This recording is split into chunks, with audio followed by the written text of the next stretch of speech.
Muy buenas y bienvenidos al Tanto, la tertulia semanal de The Objective, una semana en la que vamos a hablar, como siempre, de muchas cuestiones. Venimos muy cargados de información. Nuestra compañera Ketty Garat, por ejemplo, nos va a contar el soborno que intentó un despacho próximo al Partido Socialista a Carmen Pano para intentar que negase los pagos a Ferraz. Nuestra compañera nos va a dar todos los detalles de esta noticia tan relevante que sin duda deja muchas incógnitas de este caso encima de la mesa. Por otro lado, Antonio Rodríguez nos va a contar en exclusiva los detalles del acuerdo entre el Partido Socialista y Ciudadanos.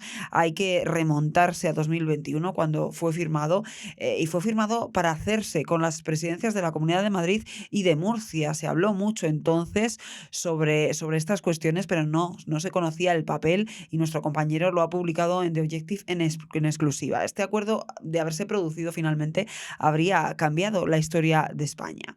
Más cosas, porque recuerdan el escándalo del CENIO, del Centro Nacional de Investigaciones Oncológicas del Cáncer, que destapamos también aquí en esta casa, y todo lo que sucedió después. Pues tendremos aquí a nuestros compañeros Enrique Morales y Lidia Ramírez, porque han destapado esta semana también una serie de presuntas irregularidades en otro organismo público, en este caso en el CSIC. Y por último, vamos a tener también en estos micrófonos a nuestro compañero Luca Constantini para hablar en esta ocasión de las pretensiones de Podemos a cuenta del gasto en defensa. Arrancamos ya.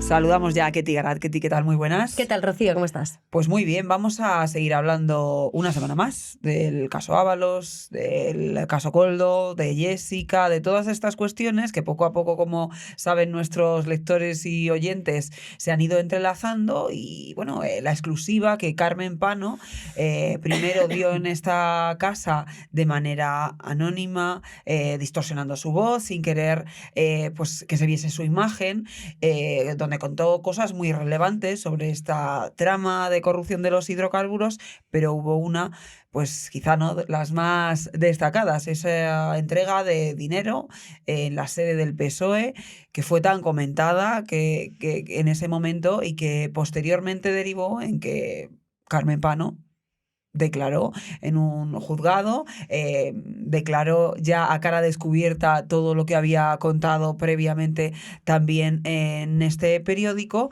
Y claro, un pasito más, porque vamos dando en este caso pasito tras pasito, vais dando pasito tras pasito, exclusiva tras exclusiva, y la última es la de esta semana, Ketty, cuando cuentas que un despacho próximo al PSOE habría ofrecido 50.000 euros a esta mujer, a Carmen Pano, para pues negar, ¿no?, esos pagos a Ferraz.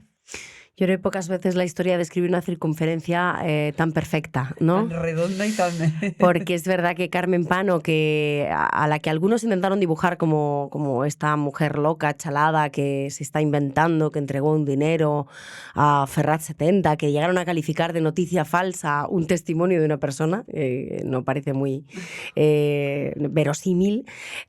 Bueno, pues finalmente no solo, ya digo, ese relato que hacías tú, ¿no?, el tránsito de una entrevista de incógnito a una entrevista a cara descubierta, de después acudir al notario, de después declararlo, como se había dicho y algunos ponían en duda, ante la autoridad judicial, ante el juez Leopoldo Puente del Tribunal Supremo, sino que ahora aquellos que intentaban precisamente hacer ese retrato de inverosímil y ese retrato de locura del personaje, resulta que le dan toda la credibilidad al personaje en el momento en el que le ofrecen 50.000 euros como mínimo, ampliables a otros 200.000, a cambio de que rectifique su testimonio. Con lo cual le están dando veracidad, claro, a ese testimonio. Y ya digo, ampliables a 200.000, ¿por qué? Porque lo que sabemos y hemos ido publicando Teresa Gómez y yo esta semana es que inicialmente eran 50.000 si rectificaba el día de autos, es decir, el día de su declaración ante el Tribunal Supremo, el martes 25 de febrero. Algo que por supuesto Carmen Pano no hizo. Exacto, se ratificó en todo lo que nos había contado en exclusiva en estos micrófonos de The Objective, sino que además ampliaba a 200.000 y cantidades sucesivas, es decir, el pago del alquiler mensual de su casa en Las Rozas durante 5 años, si se negaba a tirar de la manta y a contar el resto de las cosas que sabe y que también nos ha contado aquí en estos micrófonos. Alguna sorpresa más supongo que habrá. si básicamente no declaraba en las sucesivas interrogatorios que tiene ante la justicia el próximo miércoles 19 de marzo. Tiene una cita con el juez Santiago Pedraz y ahí de lo que versa la cuestión y sobre lo que se le va a interrogar y a cuestionar es sobre la trama de los hidrocarburos, y ahí nos contó cosas muy relevantes. Con lo cual, ya digo, circunferencia casi perfecta del bulo a la fake news, a la veracidad absoluta que le concede el Partido Socialista o este despacho próximo, que también hay mucha tela que cortar ahí, al Partido Socialista, de la representante jurídica de ese despacho o de esa consultoría financiera, deberíamos decir mejor, Leticia de la Hoz, bueno, pues a este testimonio básicamente para intentar amarrar las declaraciones de los testigos que ponen en un brete y que ponen en entredicho el papel de Ferrat 70, cuyos nervios están a flor de piel, porque también hay que decirlo, Rocío, no estamos hablando de un solo intento de soborno, hay que recordar que esto es un intento de un delito de coacción a un testigo, de obstruir la acción de la justicia, y esta es una parte. Pero es que Teresa Gómez y yo llevamos contando en las últimas semanas / meses varios intentos con otros empresarios, fuentes nuestras, de la trama de los hidrocarburos y de otras tramas, pero conocedoras de cuáles eran las andanzas del Partido Socialista, que han sido tanteados y sondeados para intentar desacreditar el trabajo de la UCO, para buscar forzar errores procesales en la causa, atribuir errores a la instrucción o a la investigación que hacen precisamente los miembros del Instituto Armado para dilatar la causa y para anular la causa.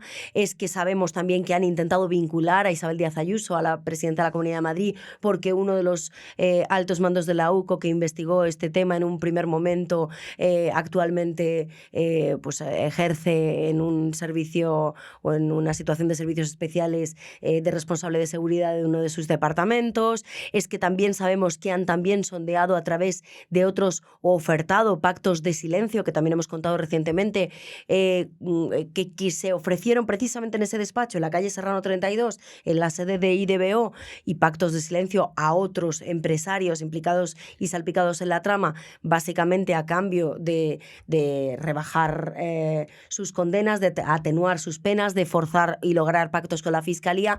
Yo creo que son demasiadas fuentes ya las que nos están apuntando a esta misma dirección, y es que el Partido Socialista, vía interpuesta, está intentando silenciar y acallar a todos los que conocen algo de esta trama. Para ser todo fake news, es una preocupación y una intensidad en intentar ocultar esas fake news un poco llamativa, la verdad, lo que está ocurriendo. Hablamos y has hablado de una figura central, en el caso, por ejemplo, este último, de coacciones o de intento de soborno a Carmen Pano, es Leticia de la Hoz, que tiene una relación con el PSOE, contáis, desde 2018, es algo que viene de atrás. En ese momento, en 2018, ella era la abogada de un chico, de un joven víctima de abusos sexuales, el hijo de Juan Cuatrecasas, que acaba siendo el número 2 del Partido Socialista en las listas a las elecciones generales de 2019 por La Rioja, ¿no? Ellos establecen ahí un vínculo, nos cuentan varias fuentes que ella en ese momento, en esas reuniones que mantiene con el Partido Socialista, bueno, pues establece una relación de afinidad, de simpatía, de empatía con el PSOE, que acaba fructificando en que, bueno, pues fuera una persona muy asidua en las comparecencias parlamentarias, en las comisiones de infancia. Posteriormente se da un salto y se convierte en asesora precisamente del Defensor del Pueblo, ex candidato a la presidencia de la Comunidad de Madrid, Ángel Gabilondo. Participa precisamente en ese informe sobre los abusos de la Iglesia.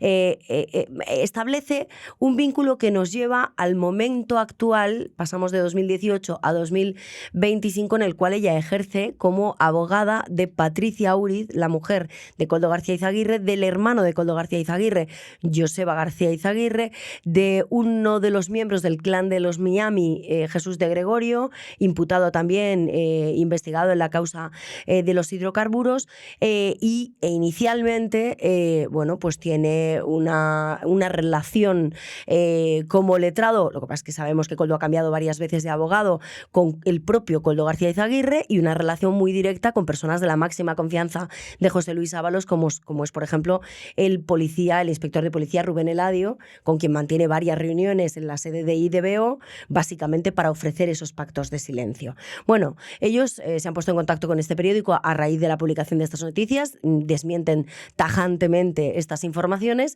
pero es que hay pruebas. Es que hay pruebas documentales, hay soporte documental, es que estamos mostrando precisamente WhatsApp, estamos mostrando audios y evidentemente hay más pruebas que a día de hoy o hasta la fecha no son publicables, pero que desde luego son muy importantes a la hora de acreditar la veracidad de estas informaciones. Y yo creo que esto es lo importante, que desde luego el soporte documental básicamente viste la noticia, pero son fuentes muy directas, fuentes presenciales, las que nos cuentan exactamente cómo pasó, qué se dijo y cómo se dijo. De hecho, no en vano hay multitud de textuales en esas piezas que hemos ido contando a lo largo de toda la semana, y además hay más.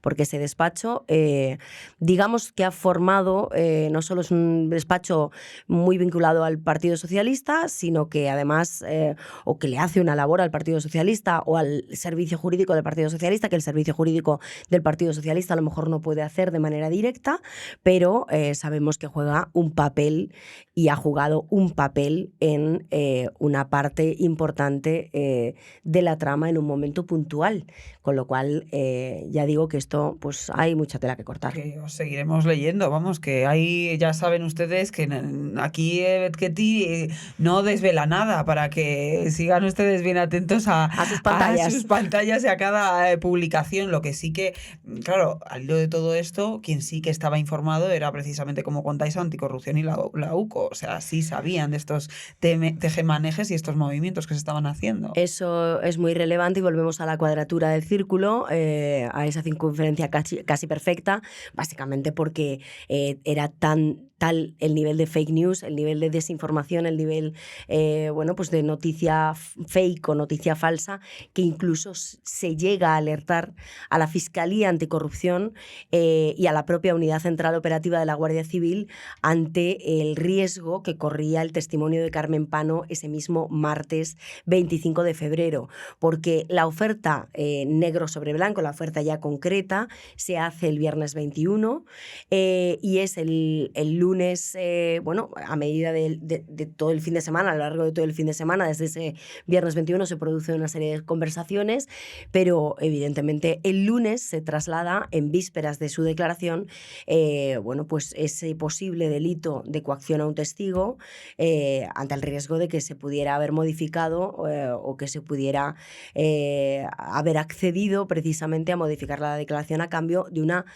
cantidad económica y de un importe económico. Esto se pone en conocimiento de las dos instituciones, de la propia Guardia Civil y de la Fiscalía Anticorrupción, y veremos, porque el próximo miércoles Carmen Pano vuelve a los tribunales, juzgado de instrucción número 5 de la Audiencia Nacional, el titular, el magistrado Santiago Pedraz, y evidentemente la cuestión entra en el examen, con lo cual habrá que responder a la cuestión. Atentos, ya saben, a sus pantallas. Ketty Garat, como siempre, muchas gracias. Un placer, Rocío. Gracias.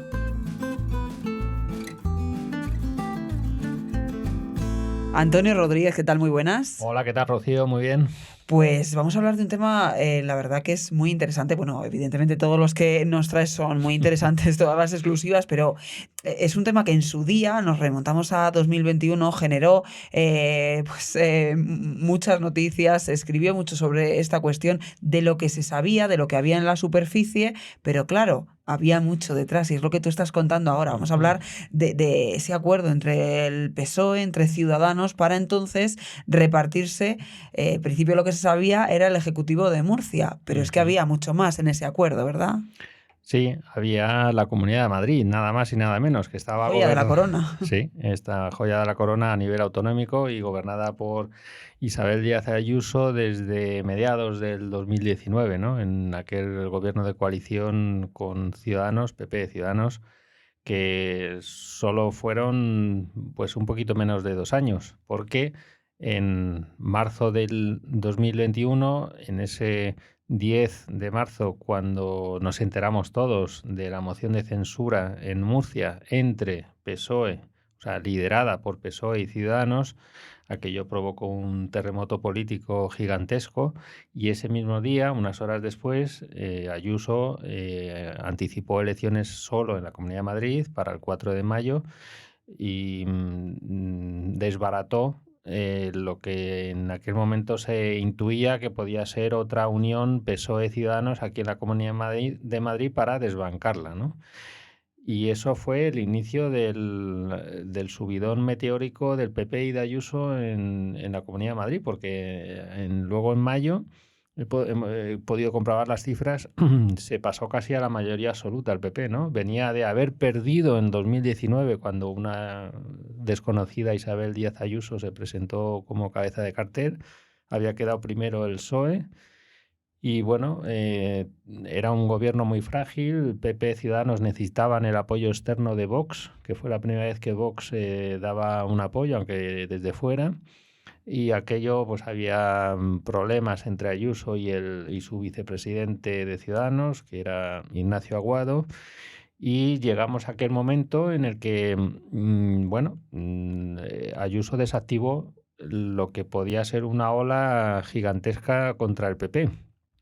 Pero, en aquel momento solo se dio a conocer Murcia, y lo que hemos descubierto ahora, 4 años después, es que hubo unas negociaciones serias, Al más alto nivel entre el Partido Socialista, o sea, Pedro Sánchez directamente, efectivamente, y Inés Arrimadas en y esta bueno, ocasión también. fueron los negociadores los que estuvieron manejando documentos, y estuvo a un nivel altísimo. Los negociadores, evidentemente, negocian en nombre de sus jefes Claro. y siempre tienen la venia, ¿no?, de sus líderes. En este caso fue Félix Bolaños, que en aquel momento no era ministro, sino que era secretario general de Presidencia de Gobierno en Moncloa, es decir, el máximo fontanero en presidencia del gobierno, y luego Carlos Cuadrado, que era uno de los dos vicesecretarios generales de Arrimadas, pues ellos dos fueron los negociadores, ¿no?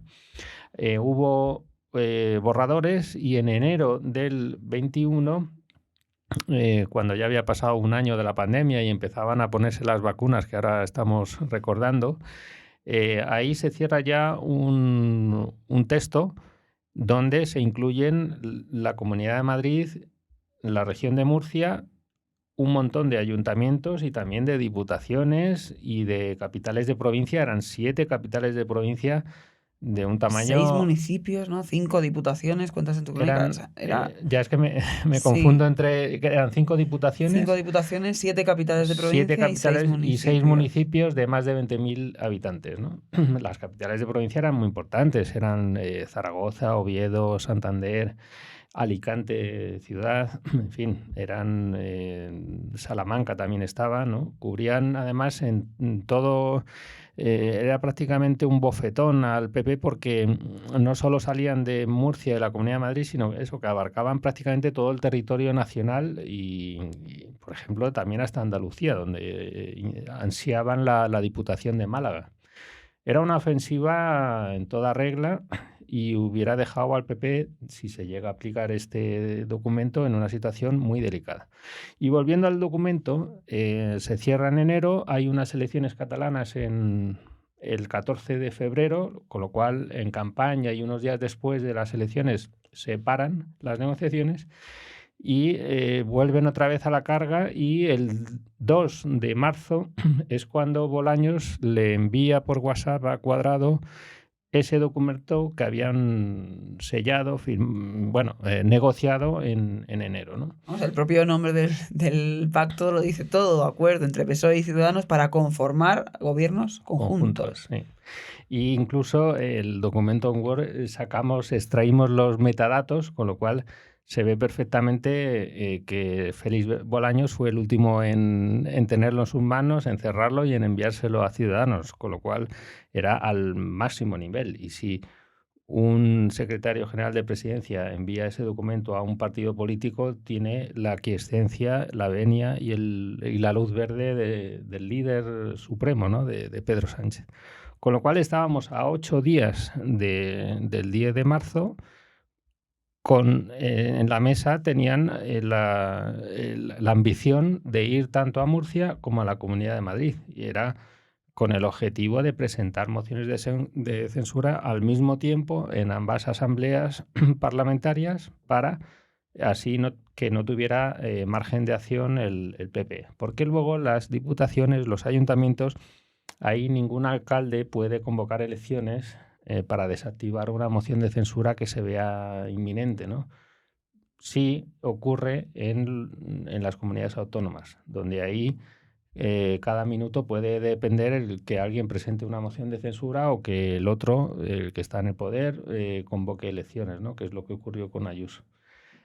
Bueno, esa ha sido la gran exclusiva que hemos tenido esta semana, ¿no? El tener ese documento histórico que hubiera cambiado el panorama político de este país.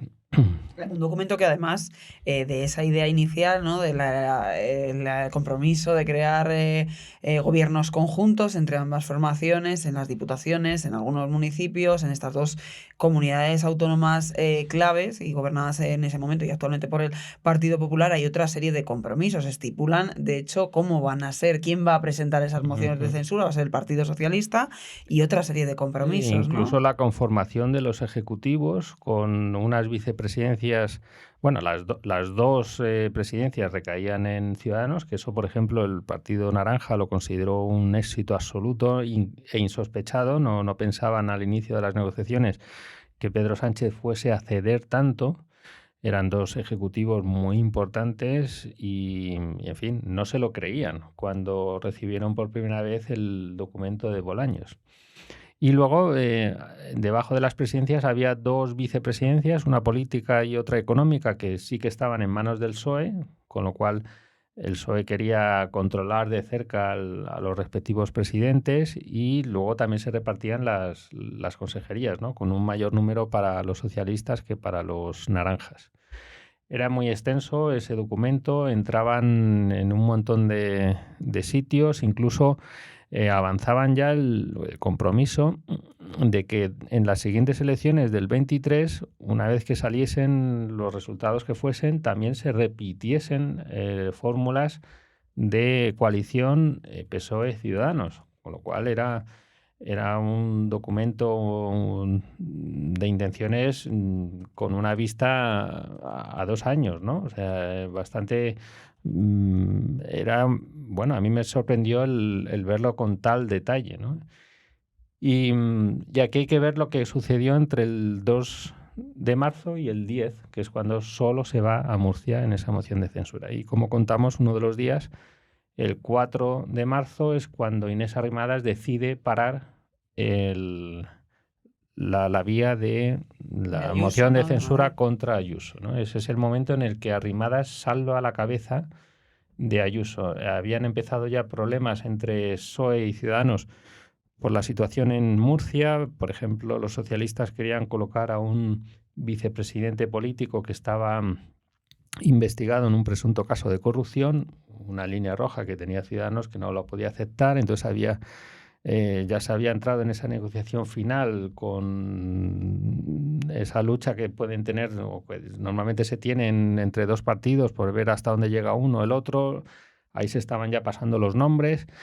Total, que ahí hay un momento en el que Arrimadas dice, no veo lo de Madrid, vamos a centrarnos en Murcia, y eso es lo que ocurrió finalmente. Claro, pero Arrimadas también hay que recordar que siempre negó, porque esto era algún run que existía y que los periodistas pues se comentaba, se escribía, se hablaba.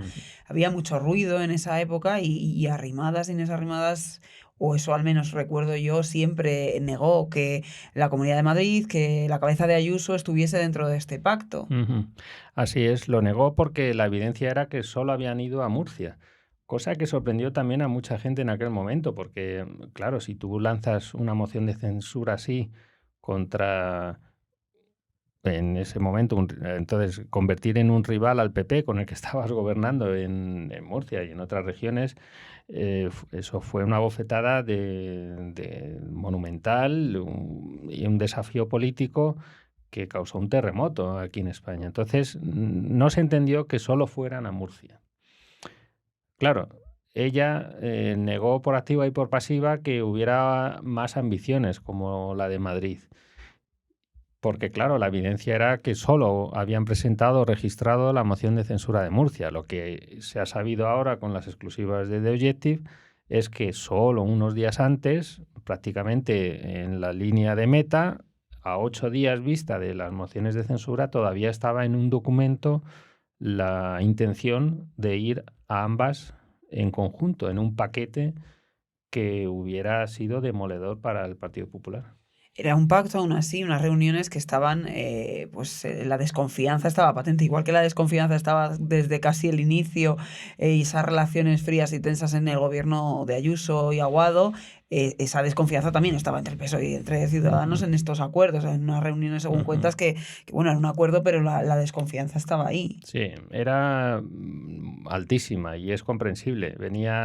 Se venía de un 2019 cuando Pedro Sánchez no quiso pactar para nada con Albert Rivera, era con Rivera no, y por eso se fue a manos de Podemos y de las fuerzas independentistas para formar su primer gobierno, ¿no? Luego en el 20, con el coronavirus, Ciudadanos sí que tuvo una voluntad y puso la mano negociadora para los estados de alarma y esas prórrogas que eran tan necesarias en ese momento, ¿no? Y, por ejemplo, pues el Partido Popular apoyó una serie de cosas, pero Ciudadanos fue más allá en el tiempo y estuvo con bastante crítica interna, pero estuvo secundando las medidas de Pedro Sánchez hasta prácticamente el final de la primera ola, que fue en aquel verano del 20, ¿no? Luego también en los presupuestos Ciudadanos quiso negociar con Sánchez y se ofreció y hubo contactos con el objetivo de que los socialistas no estuvieran tan en manos de Podemos y de los independentistas. Pero finalmente, en noviembre del 20, Ciudadanos decide votar no a esos presupuestos. Y lo que nos encontramos luego es que unas semanas después, el gobierno, el PSOE, por boca de Bolaños, vuelve a cortejar a Ciudadanos con esta idea de hacer mociones de censura en varias regiones que gobernaba el PP, porque se iba a llegar al ecuador de legislatura y, bueno, pues existía un buen momento para intentar desbancar a los populares allí donde querían, ¿no? Y esa es un poco la secuencia que hace que Ciudadanos venía de un pasado de ciertas negociaciones y, bueno, ellos también pensaron que tenían cosas que ganar y este pacto a mí me consta que gustaba porque, claro, les daba 2 presidencias autonómicas que no habían tenido ninguna en las negociaciones con el PP del 19. Por primera vez, de forma clara, Pedro Sánchez iba al centro, con lo cual se alejaba de Podemos. Hay que pensar cómo se lo hubiera tomado esto Pablo Iglesias. También existía la posibilidad, la perspectiva de un par de años de fuertes inversiones del gobierno central en Madrid y en Murcia, con lo cual eso seguramente hubiera dado a Ciudadanos la posibilidad de vender gestión a los votantes. Y bueno, había cosas positivas para Ciudadanos que les hizo ver que era una buena ocasión para tocar poder e intentar remontar en las encuestas que ya eran bastante negativas, claro. Claro, lo que pasa que también, bueno, pues esa cuestión que siempre se le ha criticado un poco como papel de partido veleta, pues no sé si también eso hubiese sido entendido o no, porque bueno, también has contado precisamente esta semana esas negociaciones del Partido Liberal, el partido considerado del centro, pues en este caso el PSOE, pero también con el PP para poder, también se habló mucho entonces, antes, ¿no? En 2020, poder integrarse con el Partido Popular de Casado, algo que fue descartado, ¿no? En una reunión en la propia casa de Casado. En el chalet que tiene Pablo Casado en Navas del Marqués, en Ávila, hubo una cita secreta, una comida de domingo con las cúpulas del PP y Ciudadanos en septiembre del 20. Se había pasado esa primera ola de coronavirus y allí Casado claramente puso sobre la mesa la opción de juntarse, de que Ciudadanos volviese a a la madre del PP, de la que se había separado unos años antes, ¿no? Y según me han contado, y así lo hemos reflejado en The Objective, pues de aquella reunión dominical sí que salió una voluntad de ir hacia esa fusión más fría o más caliente, pero fusión al fin y al cabo. Y la sorpresa que hubo dentro de Ciudadanos es que al cabo de unas semanas, Arrimadas dijo que no quería y que no se explorase esa fusión. Textualmente les dijo a su equipo que no se veía de dos de Casado. Y eso es lo que imposibilitó el que hubiera un acercamiento más serio entre ambas formaciones. Y ya prácticamente nos colocamos en el final del año, en el que hay que recordar que hubo un gesto inamistoso del PP hacia Ciudadanos, que fue el fichaje de Lorena Roldán, que era su líder en Cataluña, y en los últimos días de diciembre es cuando ella decide saltar al PP.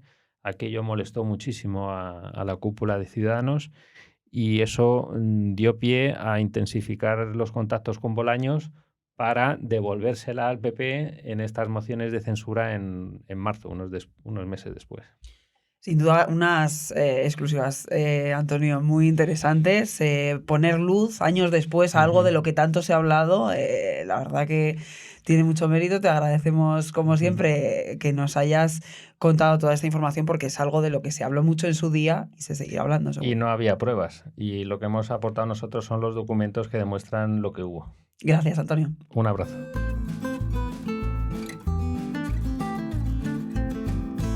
Saludamos ya, tengo aquí conmigo a mis compañeros Enrique Morales. ¿Qué tal, Enrique? Muy buenas. Muy buenas.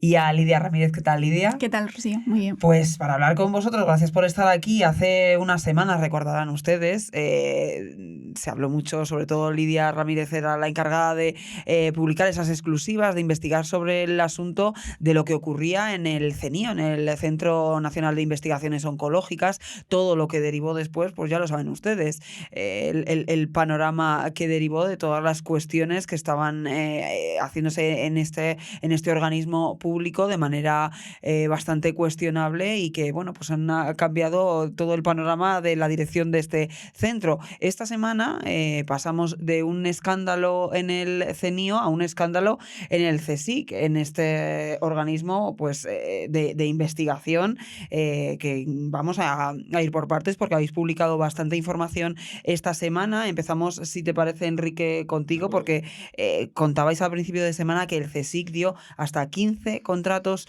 a dedo a empresas de sus propios trabajadores, o sea, endogamia de estas instituciones, pese a estar prohibido. Así es.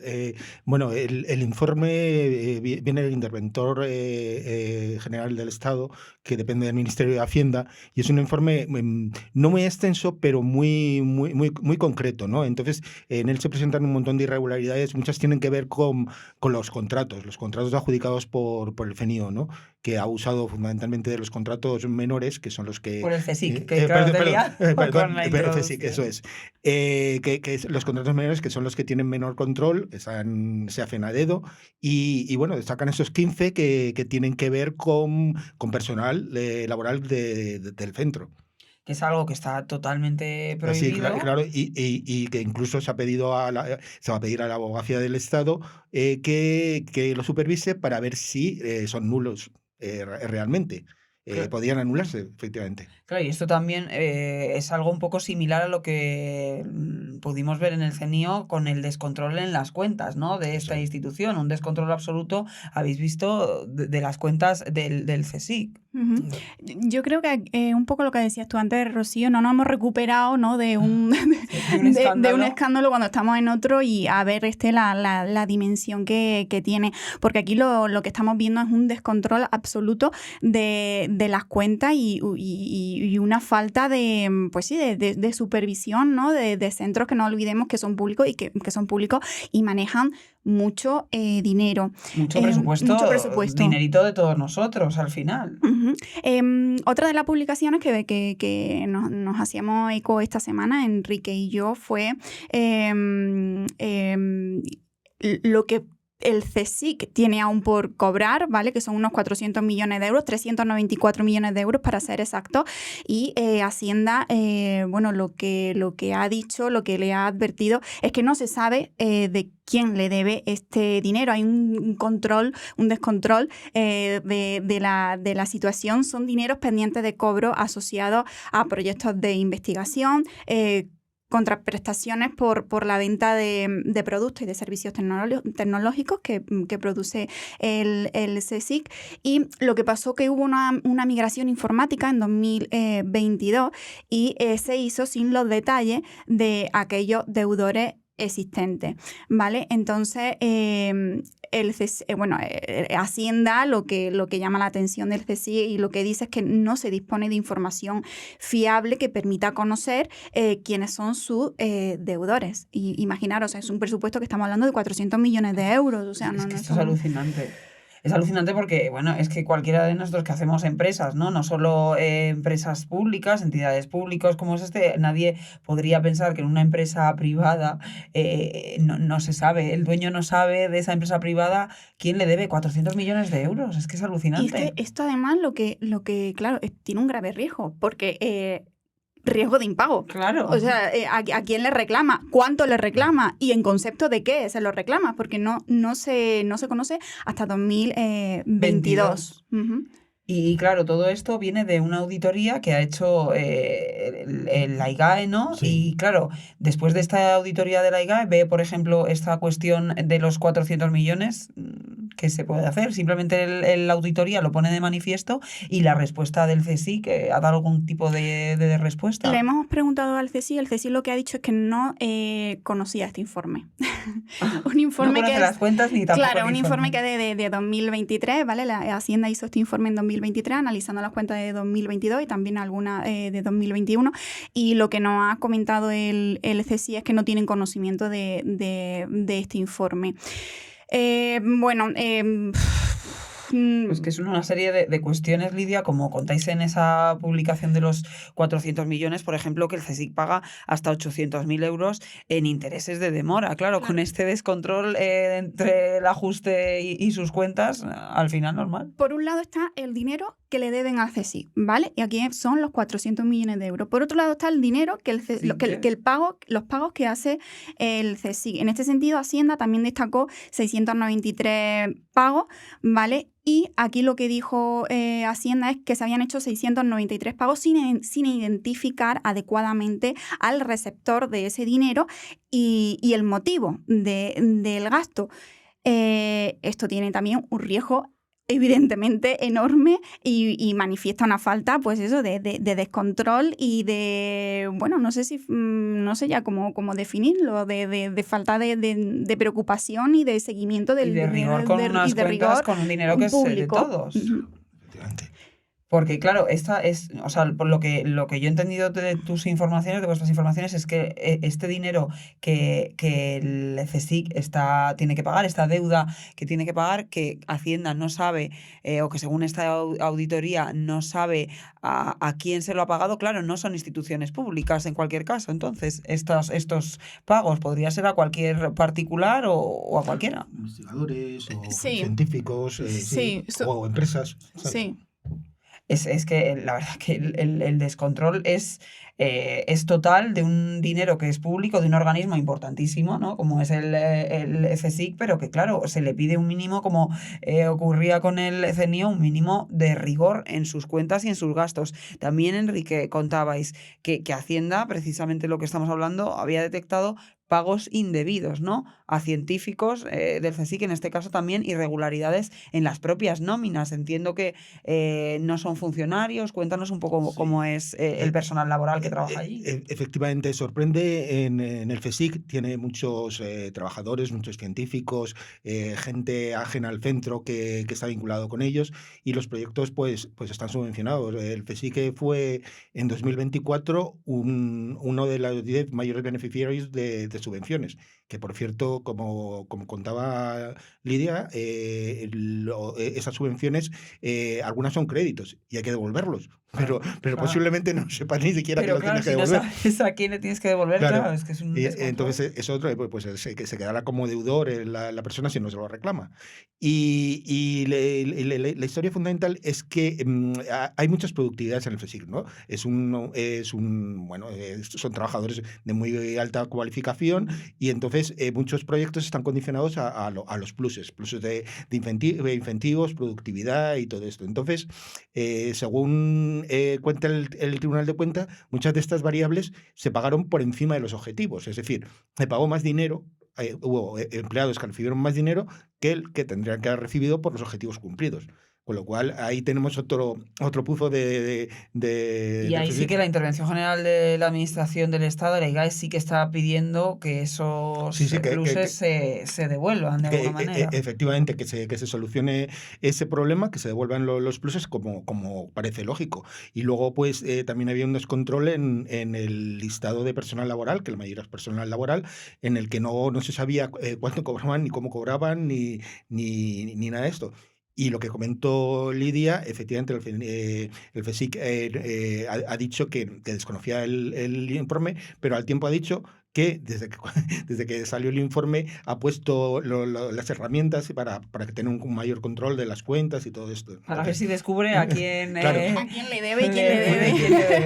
Es que, a ver, nos reímos porque, bueno, por darle un toque de color a esto, pero claro, es que hablamos de muchísimos millones. Hablamos de muchísimos millones y no olvidemos que son dinero público, al final lo pagamos todos, o sea que deberían de responder y dar explicaciones de lo que realmente... Y tener más rigor, claro. Y es dinero que se pierde, por ejemplo, para la investigación. Si ahora nos encontramos que tiene un pozo de yo qué sé, 400, 500 millones, pues esos 400 o 500 millones se han perdido para desarrollar proyectos de investigación.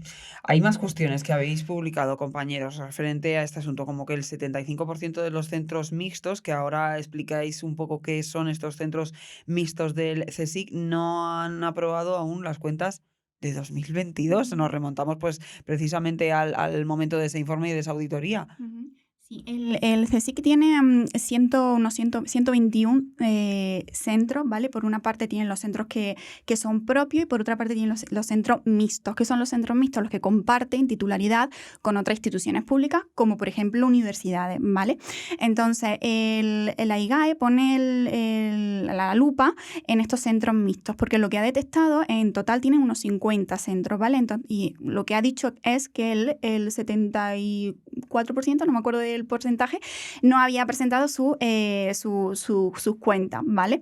No tiene aprobada la liquidación de presupuesto. ¿Esto por qué ha pasado? Pues según Hacienda es porque la comisión rectora o las comisiones que se tienen que reunir 2 veces al año, pues para analizar los presupuestos, para rendir cuenta de lo que ha pasado, o sea, lo que entra, lo que sale, un poco lo que va pasando a lo largo del año, no se han hecho estas reuniones, o sea, una falta de dejadez absoluta. Y aquellas que sí se han hecho, no se han presentado, o sea, no se han hablado de cuestiones económicas.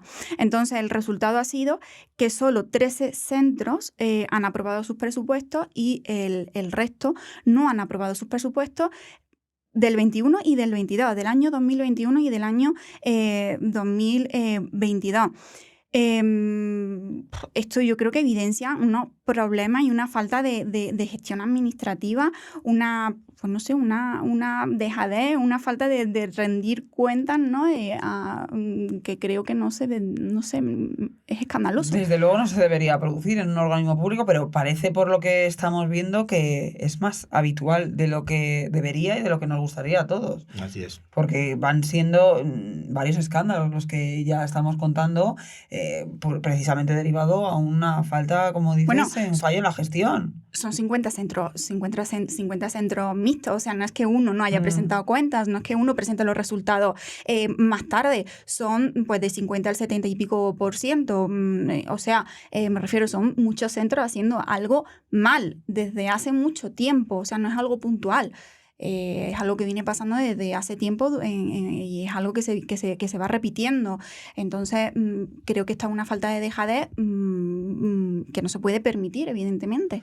Ahora, claro, después de este informe, después de estas informaciones que habéis publicado en exclusiva, queda por ver pues, qué ocurre, si tienen algún efecto. Desde luego, en la situación del CENIO lo tuvieron, se provocó un terremoto total y la dirección ha cambiado. Se está, ¿no, Lidia, a la espera de... Sí, el CENIO ahora mismo se encuentra, bueno, tiene un director científico en funciones. Interino, en funciones. Sí, y ahora está pendiente de publicarse una nueva licitación para bueno, adjudicar un nuevo director. El problema aquí es quién se va a querer presentar ahora con toda la situación que tiene el CENIO.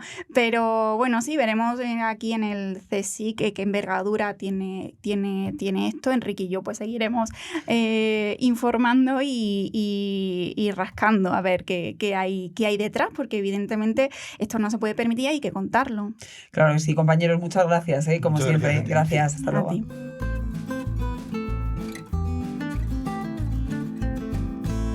Luca Constantini, ¿qué tal? Muy buenas. ¿Qué tal? Muy buenas. Un placer tenerte aquí, que hacía mucho tiempo Pues sí, que no te veía. efectivamente, un placer. Estaban estar aquí. los oyentes deseando ya verte, Ah, sí. Bueno, pues me sobre alegro. todo porque además la verdad que Podemos y tus negociados en los últimos tiempos están más activos que nunca. Y vamos a hablar también precisamente de la noticia que has publicado en exclusiva esta semana, desvelando un poco las pretensiones o las ideas que tiene Podemos de cara a lo que queda de legislatura y con la excusa, ¿no?, del gasto militar. Sí, bueno, Podemos está en guerra, digamos, con el gobierno. Ha adoptado una posición muy dura con respecto al tema del incremento del gasto militar, porque Podemos considera que esta es su gran baza política, estratégica, para, bueno, sacar cabeza, evidentemente ganar focos, visibilidad y tal. Sobre todo también para señalar las debilidades y las contradicciones o incoherencias que tienen en el bloque autodenominado progresista, digamos.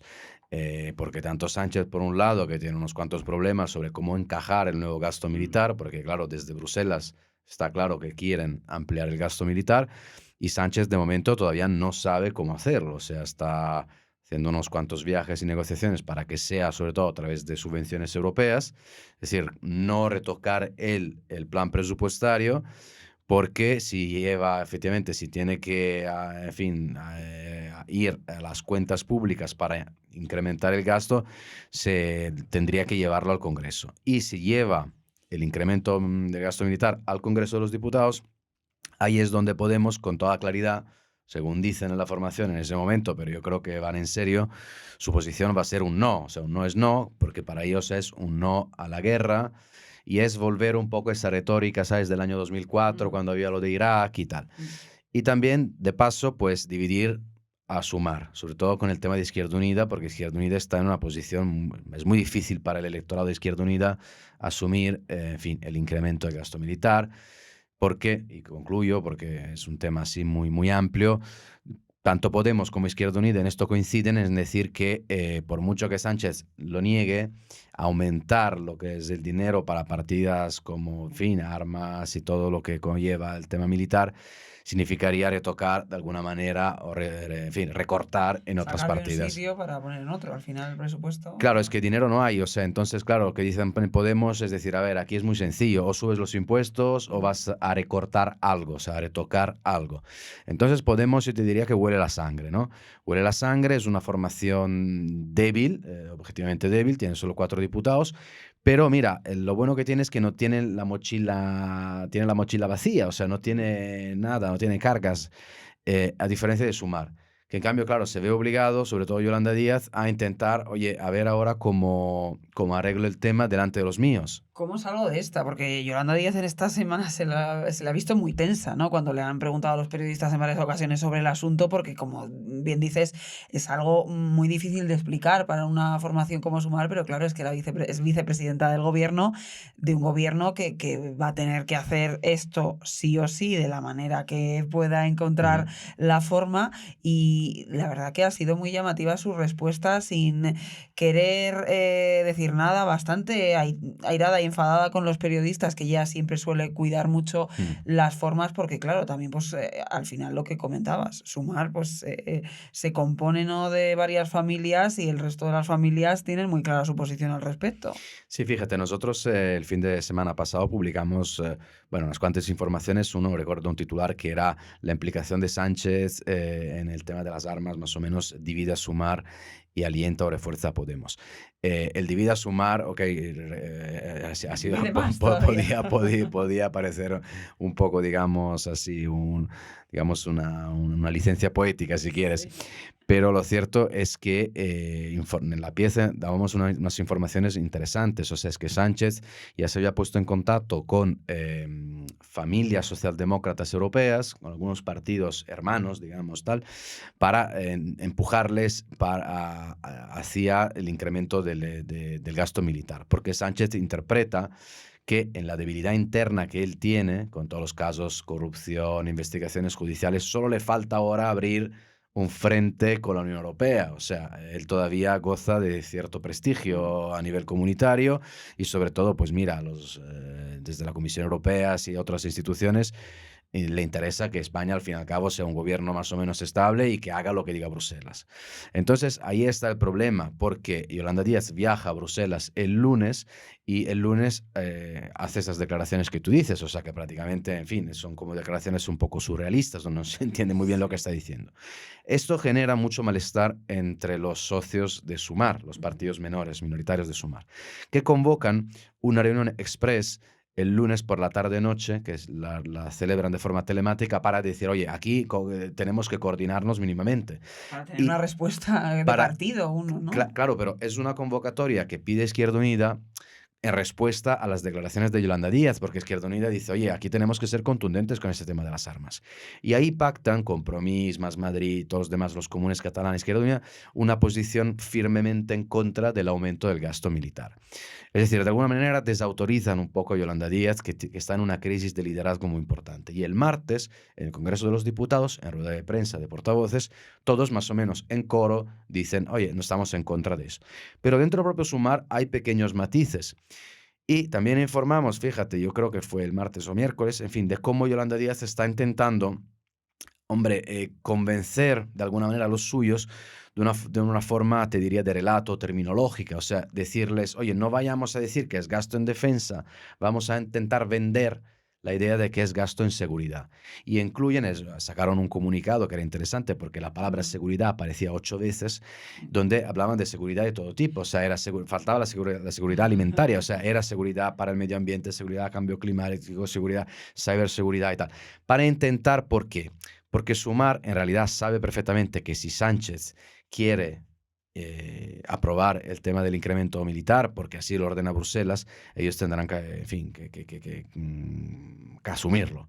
Entonces están intentando, los estrategas de Sumar le están diciendo a Yolanda Díaz, vamos por lo menos a ganar tiempo y hacer algo de pedagogía sobre este punto, intentar decir, oye, no sirve para comprar misiles o comprar proyectiles o, en fin, o fusiles, sino para temas de seguridad. Seguridad, respeto, bueno, sí, ciberseguridad, ¿no? Claro, a las injerencias, por ejemplo, la ciberseguridad sería contra las injerencias externas. Y vamos a ver si van incluso más allá y intentan poner incluso Estados Unidos en el medio. O sea, están intentando elaborar un discurso para que parezca que tenga coherencia. Pero tienen a su lado izquierda Podemos, que va a toda pastilla. Porque dice, mira, esta es la mía. Es mi momento, no es no. claro. Ione Belarra se reúne con Pedro Sánchez con una camiseta que pone no a la guerra. Podemos ha dicho recientemente que el tema militar va a ser la tumba de Pedro Sánchez. O sea, estamos bien, y además de tacharle de señor de la guerra. Entonces, lo que publicamos yo creo que es muy relevante porque nos está diciendo que Podemos esta vez no, por lo menos lo que dicen es que no van de farol, que van en serio. Y bueno, la sensación que tengo yo, digamos, los inputs que tengo yo en ese sector es que esta vez sí que van en serio. Otra cosa es que Sánchez logre evitar votarlo en el Congreso. Otra cosa es que lo lleve en el Congreso en una fórmula que quizás desconocemos y que quizás logre unos apoyos que en ese momento nos podrían sorprender, como los del Partido Popular. Claro, al final es Vox y el Partido Popular, es que son los que igual puede reunir de manera más normal porque dentro de su ideología puede ser menos cuestionado, ¿no? Un incremento de defensa son precisamente con los que el PSOE tiene esa barrera, en el caso de Vox, que directamente ni se reúne, y en el caso del Partido Popular, pues bueno, la reunión que han tenido Feijóo y Pedro Sánchez tampoco ha parecido que haya sido Sí. demasiado... A ver, Vox no está en la ecuación y Vox está encantado de no estar en la ecuación, porque bueno, ellos están a otro tipo de dinámica y Sánchez le hace un favor además, así, porque les mantiene borderline, que Sí. es lo que le interesa a Vox. El Partido Popular es otra cuestión, porque el Partido Popular tiene muchas presiones del Partido Popular Europeo. Entonces el Partido Popular, claro, a ver hasta dónde puede llegar. Posiblemente, si Sánchez lo lleva al Congreso, va, supongo yo, a pedir, a poner unas condiciones muy fuertes para su apoyo. Pero claro, las presiones que tiene Sánchez de Bruselas, de alguna manera las tiene también el Partido Popular. Hay que ver si luego Feijóo decide tomar una decisión, digamos, de carácter únicamente nacional y tal. Habrá que ver también la cuantía. O sea, nosotros ahora tenemos 2-3 semanas, van a ser muy importantes. Yo creo que nuestros lectores tienen que, en fin, seguir la actualidad No sobre el perderse tema, la pantalla. no perderse la pantalla en tema militar, en tema político general, porque va a ser muy interesante, porque tenemos un Consejo Europeo, creo recordar, el 21, y luego Sánchez ha dicho que nos contará lo que ha pasado en el Consejo Europeo, pero ahí es donde se va, digamos, a cortar toda la historia, se va a decidir lo que va a ocurrir. Y si va a haber subvenciones, transferencias europeas, o si son los estados que tienen que integrar en sus cuentas públicas este incremento de gasto. ¿De cuánto dinero estamos hablando? Hay quien dice 15.000 millones de euros, hay quien eleva esto hasta 30.000 millones de euros. Es mucho dinero, es mucho dinero. Sánchez tiene unos pequeños, digamos, capacidades para retocar partidas presupuestarias, alrededor de 3.000, 4.000 millones de euros con los fondos de contingencias y otras movidas. Pero bueno, claro, que si tiene la obligación, si lo tiene que integrar en las cuentas públicas en el Congreso de los Diputados, lo más probable es que Podemos vaya a votar que no. Y es probable también que Bildu, Esquerra y los demás que sus también voten socios que no, de sus socios. legislatura son los que no Claro. son sus amigos en esta fiesta. Exactamente. Y entonces, ¿cómo lo va a llevar en el Congreso? ¿Únicamente un debate parlamentario solo sobre el gasto militar? Quizás. ¿Lo va a incluir en un presupuesto de repente? O sea, Sánchez dice, mira, me la juego al todo nada y voy con las cuentas públicas y si me sale con el apoyo quizás del Partido Popular. O sea, estamos en una situación de máxima incertidumbre donde, repito, Podemos, son 4 votos, son poquitos, pero son clave como solo son los del PNV o como lo son los de Esquerra Republicana. Y de momento ellos están en un no es no a la guerra. Y cuidado porque, en fin, a veces las legislaturas se pueden caer por temas que en apariencias no eran los más importantes de entrada, pero en Hay que ver ese también lo qué es. conejo se saca de la chistera el gobierno de Pedro Sánchez, que es experto Nos ha también sorprendido muchas en veces. estas cuestiones, para ver si puede hacer alguna artimaña por otro lado. Incluso se ha hablado, oye, no es que se puede incluir en esa partida el sueldo o el gasto en policía o no sé, si incluso ahí haciendo esos tejemanejes se puede hacer un equilibrio, ¿no? Hombre, claro, la intención del gobierno es intentar maquillar las partidas presupuestarias, Claro. de incluir en su incremento de gasto, efectivamente, no sé, subir el salarios, sueldo a los ¿no? militares o decir no sé qué, que claro, han mejorado el menú ¿no? del Ministerio de Defensa. Entonces, claro, lo que pasa es que la Unión Europea, lo normal, es que si llega a un acuerdo para todos los países miembros, sea un acuerdo muy tajante, quiero decir, muy detallado en qué tipo de partidas, en cómo, en cuándo y tal, o sea, para evitar efectivamente que alguien se pueda escabullir y haga un poco así, se haga el listo del grupo, el listillo. Vamos a ver, son días, yo creo, de incertidumbre. Francamente, creo que Pedro Sánchez no tiene un plan en este momento, no lo tiene. Y Sumar creo que tampoco sabe exactamente por dónde va a salir aquí la historia. Yolanda Díaz está muy nerviosa, como tú bien decías antes. Y quien lo tiene más claro, fíjate, es Podemos, que también le ha venido Luca muy bien esta historia, porque hablamos de los tiempos de la incertidumbre. Vivimos en una incertidumbre, yo creo, desde antes de la pandemia. Desde la pandemia se aceleró todo más. Las noticias van sobresaltándonos casi a diario. En un mismo día casi tenemos diferentes opiniones y diferentes inputs de noticias que cambian todo el tablero, o que al menos da la sensación de que todo va a cambiar y de repente nada cambia. Pero claro, Podemos le ha venido muy bien también esto para quitarse un poco toda la situación que estaban viviendo con el tema de Monedero Sí. y todo ese ruido, para que se olvide la gente un poquito de ese ruido acerca de la figura de Monedero, Pablo Iglesias, Errejón, que en su día, los fundadores, ¿no?, del partido, con todas esas acusaciones y ese tufo que hay sobre ellos, y centrarse un poco en esta nueva batalla. Sí, sí, no, le ha venido de perlas, o sea, está clarísimo. Pero es más, o sea, a la pregunta de decir, oye, pero Podemos al final muchas veces ha amenazado con tal, pero luego nunca ha llevado a cabo sus dictats, o en fin, o sus amenazas. Mm. Sí, es cierto, siempre es probable que también en este caso el último minuto cedan, lo dudo francamente, porque ha cambiado el tablero, de alguna manera.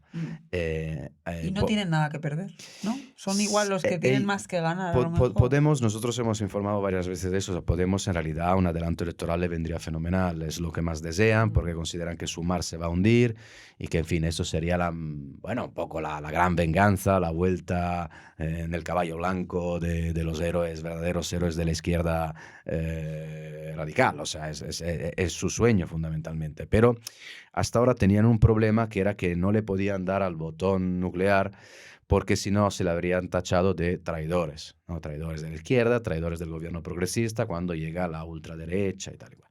Lo que pasa es que ahora, con el tema militar, es Podemos que puede usar esta carta del traidor contra Sánchez y Sumar, es decir, sois vosotros los traidores de la causa antimilitarista de la izquierda. Total. Entonces, esta es una carta muy importante que hay que tener en cuenta. Luego está el tema Monedero que tú decías. Monedero son dos derivadas. La primera es que efectivamente el tema de las armas sirve para tapar de repente el caso es Monedero y todo, si Podemos ha gestionado bien, mal o regular, todo aquello. Pero es más, Podemos ha vivido con enorme tensión y frustración y rabia todo el tema del caso Monedero, evidentemente porque le implicaba, o sea, era un caso que quemaba y que quema todavía, pero porque consideraba que era una operación político-mediática de la otra izquierda, o sea, una operación orquestada en el gabinete de prensa de Sumar y alimentada por el PSOE a través de algunas terminales mediáticas. O sea, Podemos siempre piensa en estos términos geoestratégico-mediática, pero bueno, a veces también hay algo de verdad en eso. Entonces, eso es un casus belli para Podemos. O sea, Podemos lleva un año y medio considerando que todos los demás partidos de la izquierda los quieren matar. Y están atrincherados. Y realmente, o sea, están en una dinámica de resistencia en la que efectivamente, como tú decías, ya no tienen nada que perder. Y además ahora, claro, con el tema de Monedero se han visto realmente involucrados y afectados y golpeados de una manera que ya dicen, mira, hasta aquí hemos llegado. Esta es la sensación palpable, o sea, lo que se percibe un poco de ellos. Los tonos han cambiado muchísimo, han subido muchísimo el nivel retórico con el que atacan los demás países de la izquierda, partidos de la izquierda. Y en las redes sociales están haciendo una operación yo diría, de preparación de tropas. O sea, están haciendo muchas campañas de afiliación para buscar un activismo militante muy duro. Eso en términos de Podemos significa que están a punto de lanzar una ofensiva. Preparándose para lo que viene. Todo, claro, al final son todos términos bélicos, pese a que ellos ¿Has visto? evidentemente son pacifistas, pero todo lo ven encajan perfectamente. en esa clave. Luca Costantini, muchas gracias. Muchas gracias. Te seguimos leyendo porque, como dices, estas 2-3 semanas van a ser clave para ver cómo se va desenrollando todo este tema y qué sucede al final, porque sí que es verdad que es una encrucijada que se le ha planteado a Pedro Sánchez, como muchas en todo el tiempo que lleva gobernando. Veremos cómo sale de esta. Va a ser un mes de marzo calentito. Con mucha lluvia, pero caliente. Gracias, Luca. Y gracias también a todos ustedes, como siempre. Ya saben, pueden encontrarnos en www.theobjective.com, en todas nuestras redes sociales y también en su plataforma favorita de podcast. Un abrazo.